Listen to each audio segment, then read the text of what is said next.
Good morning बच्चे। आज आपको गणित विषय में हम आयतन के बारे में बताने का प्रयास करेंगे, जो मापन पाठ का ही आगे का भाग है, जिसमें हम समझेंगे कि आयतन किसे कहते हैं, ये आयतन को हम लोग कैसे समझते हैं। तो आयतन हम चूँकि अपने आसपास में बहुत सारे वस्तु को देखते हैं, तो वह जो वस्तु जितनी स्थान को घेरती है उसे उसका हम आयतन कहेंगे। बात उदाहरण के तौर पर ले सकते हैं, जैसे आपका घर का अलमीरा जो रखा हुआ है आपके घर के कोने में, तो वह जितनी जगह उस घर का छेकती है उसकी लंबाई चौड़ाई ऊंचाई के अनुसार, तो वह उसका आयतन होगा। आप एक ग्लास पानी देखेंगे तो उस ग्लास के पानी में जितनी पानी की मात्रा होगी वह उसकी आयतन होगी।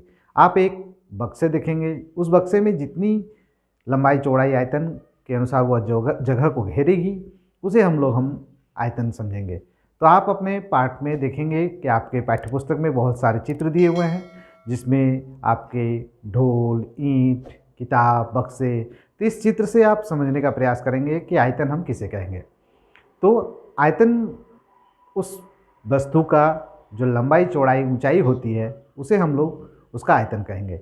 यानी किसी वस्तु का आयतन जब हम निकालना चाहते हैं तो उसकी लंबाई चौड़ाई और ऊंचाई को अगर गुना कर देंगे तो आयतन निकल जाता है।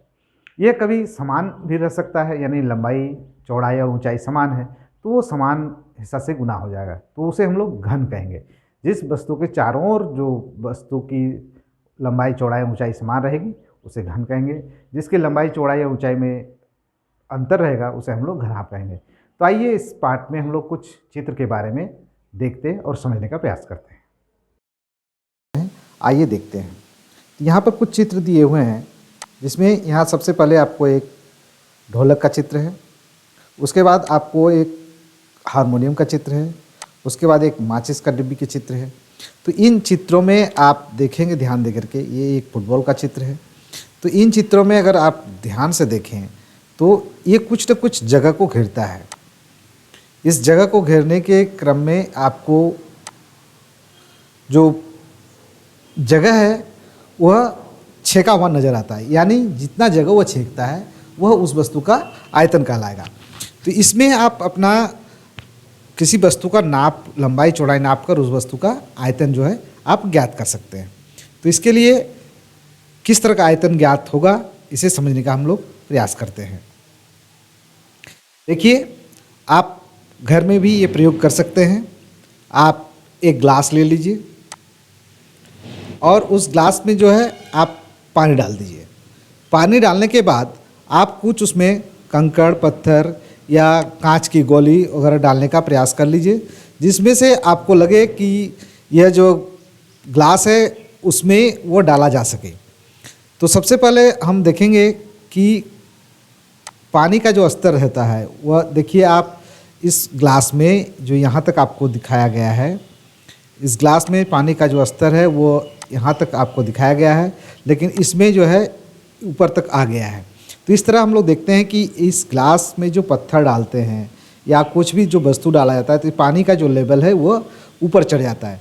यानी पानी जो नीचे भाग में था वह अब ऊपर में चला गया, यानी ये जो पत्थर ये इस पानी के जगह को छेक करके पानी को ऊपर की ओर उठा दे रहा है। तो इस तरह हम लोग देखते हैं कि आयतन जो है इस पत्थर का आयतन जो है, जितनी पानी की मात्रा बढ़ गई वह उस वस्तु का उतना आयतन हो गया। आइए आप अगले भाग में इसको हम लोग देखते हैं कि जब किसी हम लोग जो ठोस है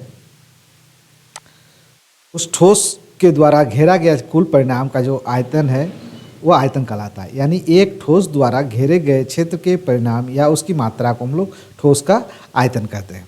ठीक है, अब बढ़ते हैं पाठ के आगे भाग की ओर। आयतन का जो घन इकाई में हम लोग इसको व्यक्त करते हैं, यानी आयतन की जो मान इकाई है वह घन इकाई है। जैसे हम लोग मीटर का वर्ग मीटर में निकालते थे, तो आयतन का जो मात्रक होगा वो घन इकाई होगा। माने यदि किसी घन का मिलीमीटर में हम लोग व्यक्त करेंगे, यदि वह 1 घन मिलीमीटर लिखेंगे, यदि वह सेंटीमीटर है तो 1 घन सेंटीमीटर लिखेंगे।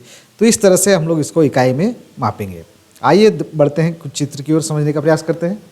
यहाँ देखिए एक चित्र दिया हुआ है जो 3 सेंटीमीटर का चित्र है, यानी 3 सेंटीमीटर लंबा, 3 सेंटीमीटर चौड़ा और 3 सेंटीमीटर इसका ऊंचाई है। तो अगर इसको ध्यान से इनके भागों को देखें तो आपको यहाँ स्पष्ट नज़र मिलेगा कि यहाँ जो है कितने क्यूब्स रखे हुए हैं। तो इसको अलग अलग देखते हैं तो 1 2 3 4 5 6 7 8 9 9 क्यूब रखे हैं। अगर घन का हम आयतन निकाल लें तो यहाँ सीधी सी अर्थ होगी कि इस घन का जो आयतन होगा वह होगा 3 गुना 3 गुना 3। तो इस तरह यदि हम लोग इसको गुना करते जाएं 3 बार तो इसका जो आंसर होगा वह होगा 27 होगा। यानी घन का आयतन जो होगा वहाँ पर आप देख सकते हैं कि ये 27 जो है ये इसका घन का आयतन हो गया। तो इस प्रकार जो 3 सेंटीमीटर घन है उसका आयतन हुआ 27 घन सेंटीमीटर। इस तरफ आप आगे बढ़ें, इसका एक यहाँ फार्मूला दिया गया है। इस फार्मूला को अगर ध्यान से देखिएगा तो ये जो घन का आयतन का पात्र का जो होता है वो होता है आपका भुजा गुना भुजा। किसी भी घन का आयतन को हम लोग अगर नापने का प्रयास करते हैं तो वह होगा भुजा गुना भुजा। तो आपको घन का आयतन का सूत्र भी याद रखना है। तो आपको कोई पूछे घन का आयतन बराबर तो आप बता दें भुजा गुना भुजा। तो इस प्रकार घन का आप आयतन निकाल पाइएगा। आता है कि अगर घन में जो भुजा समान होती थी उसमें अगर भुजा समान नहीं रहे, मान लीजिए लंबाई आपका 6 सेंटीमीटर है, चौड़ाई 4 सेंटीमीटर है, ऊंचाई 5 सेंटीमीटर है, तब इस कैसे होगा। इस आकृति को हम लोग घन नहीं कहेंगे, इसे क्या कहेंगे हम लोग, घनाभ कहेंगे। आइए इसके बारे में जानते हैं। तो इस तरह इस चित्र में आप देख पाइएगा कि इसकी लंबाई चौड़ाई जो है अलग अलग है। यानी इसकी लंबाई है आपका जाकर 6 सेंटीमीटर, ऊंचाई है 4 और चौड़ाई है 3 सेंटीमीटर। तो ये जो घनाभ होगा तो इसका सूत्र भी वही होगा, लंबाई गुना चौड़ाई गुना ऊंचाई। चूँकि समान नहीं है इसलिए हम घन का जो भुजा गुना भुजा का सूत्र अप्लाई नहीं कर सकते हैं। यहाँ कर सकते हैं इसका क्षेत्रफल जो होगा लंबाई गुना चौड़ाई गुना ऊंचाई। तो आइए देखते हैं घनाभ का आयतन बराबर यहाँ दिया हुआ है कि लंबाई गुना चौड़ाई गुना ऊंचाई।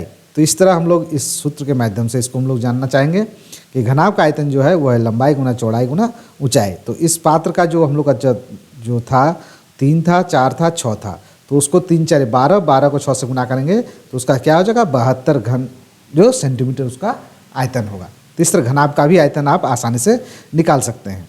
अब इसके कुछ हम लोग एक्सरसाइज के प्रश्न को देखेंगे और इसे बनाने का यहाँ पर हम लोग प्रयास करेंगे। तो देखिए यहाँ पर कुछ अभ्यास के प्रश्न दिए हुए हैं। इस प्रश्न को हम लोग आइए ब्लैक बोर्ड पर दिखाने का प्रयास करते हैं। आइए हम लोग आज देखते हैं कि घन के आयतन को कैसे निकालेंगे। तो इसके लिए जो सूत्र हमने आगे बताए हैं कि घन का आयतन यदि निकालना हो तो हम लोग लिखते हैं घन का आयतन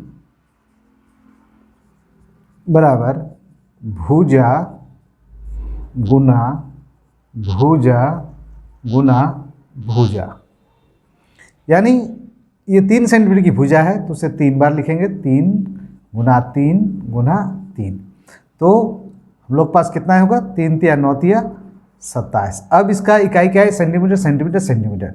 तो इसे हम लोग लिखते हैं घन सेंटीमीटर, या इसे इस प्रकार भी लिख सकते हैं 27 cm³ घन सेंटीमीटर। तो इस तरह किसी घन का आयतन जब हम निकालेंगे तो उसका आयतन होगा भुजा गुना भुजा। इस 3 की जगह आपको कुछ भी दिया जा सकता है। यहाँ मान लीजिए आपको 4 दिया जाए, 4 सेंटीमीटर, तो आप इस 3 के जगह 4 बैठा दें, 4 गुना 4। चूँकि घन की जो माप होगी वह सभी भुजा जो है समान होगी, उसकी ऊंचाई चौड़ाई एवं लंबाई सारी माप एक समान होगी, तभी वो घन होगा। घन का कंसेप्ट यही है कि उसकी सभी भुजाएं जो है बराबर होगी। तो इसका आयतन हम लोग किस प्रकार निकालते हैं, भुजा गुना भुजा। तो इससे जो माप होगा उसको हम लोग 3 बार गुणा करेंगे और उतना घन जिस इकाई में रहेगा, चाहे सेंटीमीटर में रहे, मिलीमीटर में रहे, मीटर में रहे, तो उसको घन मिलीमीटर सेंटीमीटर और मीटर में हम लोग व्यक्त कर सकते हैं। तो इस तरह इस क्वेश्चन की तरह आप इस 4 सेंटीमीटर का भुजा का भी आसानी से हल करेंगे। आपके किताब में जो प्रश्न अभ्यास दिए हैं उसे आप आसानी से बना सकें, इसके लिए और कुछ मैं उदाहरण आपके सामने दे रहा हूं जो घनाभ से संबंधित है। तो आइए देखते हैं घनाभ का आयतन कैसे हम लोग निकालते हैं। अब आइए देखते हैं हम लोग घन का आयतन कैसे ज्ञात करेंगे। तो ये घनाभ का आयतन कैसे ज्ञात करेंगे, चूंकि घन में सभी भुजाएं समान होती है, लेकिन घनाभ में जो होती है उसकी लंबाई, चौड़ाई और ऊंचाई में जो है अंतर आता है। तो इस तरह जब भी हम इस तरह का चित्र को देखेंगे जिसमें लंबाई, चौड़ाई और ऊंचाई में अंतर है, तो वो हम लोग क्या जानेंगे कि ये घनाभ है। तो घनाभ का आयतन कैसे ज्ञात करेंगे, तो इसका सूत्र होता है लंबाई गुना चौड़ाई गुना ऊंचाई। तो 5 गुना 4 गुना 3, तो 5 4 20 तिया 60 सेंटीमीटर में है, तो सेंटीमीटर क्यूब, यानी उसको हम लोग इस तरह भी लिख सकते हैं 60 घन सेंटीमीटर। तो इस तरह हम लोग घनाभ का भी आयतन निकालना जो है सीख गए हैं। तो आपके पाठ में मापन का ये आखिरी पाठ था, घनाभ का आयतन या घन का आयतन ज्ञात करना या किसी चीज़ का आयतन ज्ञात करना। तो इस पाठ को आप लोग आसानी से समझ गए होंगे, आपको ये बहुत ही अच्छा लगा होगा। तो यदि अगर वीडियो अच्छी लगी है तो वीडियो को लाइक करें, शेयर करें, और मेरे चैनल पर नए हैं तो ज़रूर इस चैनल को सब्सक्राइब करें। वीडियो देखने के लिए आपका बहुत बहुत धन्यवाद।